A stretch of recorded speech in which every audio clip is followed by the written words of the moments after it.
Dans les eaux salées de Camargue, un mystère biologique défie nos certitudes. Des oiseaux naissent blancs et meurent roses. Cette transformation n'est ni magique ni génétique. Elle révèle l'un des mécanismes les plus fascinants du règne animal. Le flamant rose incarne ce paradoxe vivant. Cet échassier élégant, aux longues pattes filiformes et au cou serpentin, mesure jusqu'à 1,5 mètre et peut vivre 80 ans. Son bec incurvé cache une merveille d'ingénierie. Des lamelles filtrantes capables de trier des milliers de micro-organismes par heure. Ses yeux, positionnés latéralement, lui offrent un champ de vision panoramique essentiel à sa survie. Géographiquement, les flamants roses dominent les zones humides salées.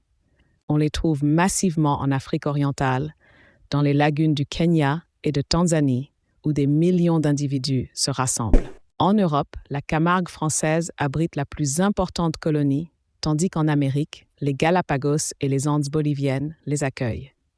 Ils évitent les régions froides et les eaux douces, inadaptées à leur métabolisme spécialisé. Cette répartition s'explique par leur dépendance aux environnements riches en caroténoïdes. Leur alimentation révèle le secret de leur couleur.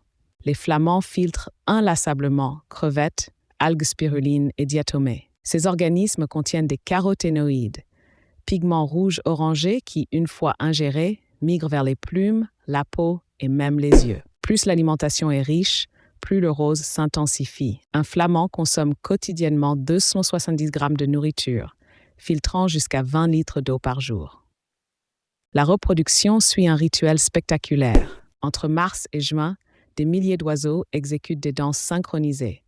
Tête balancée, ailes déployées, cris stridents. Cette chorégraphie collective stimule la reproduction. Les couples monogames construisent des nids de boue coniques où la femelle pond un œuf unique. L'incubation dure 28 jours, partagée équitablement.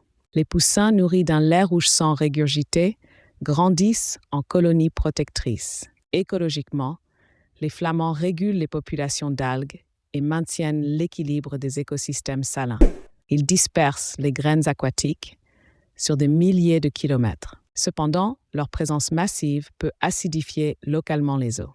Pour l'homme, ils représentent un atout touristique majeur, mais leur sensibilité aux perturbations complique la cohabitation. Évolutivement, ces oiseaux descendent d'ancêtres vieux de 30 millions d'années. Leurs adaptations, bec filtrant, pattes palmées, tolérance au sel, résultent d'une spécialisation extrême au milieu saumâtre. Cette évolution les a rendus uniques, mais vulnérables. Aujourd'hui, le réchauffement climatique et l'urbanisation menacent leurs habitats. Les zones humides disparaissent, les niveaux d'eau fluctuent dangereusement. Pourtant, leur adaptabilité et leur migration leur offrent des chances de survie. Certaines populations augmentent même, profitant de nouveaux sites protégés. Le flamant rose nous enseigne une vérité profonde. Nous sommes littéralement ce que nous mangeons. Dans un monde où l'authenticité se perd, ces oiseaux restent fidèles à leur nature, transformant chaque repas en œuvre d'art vivante.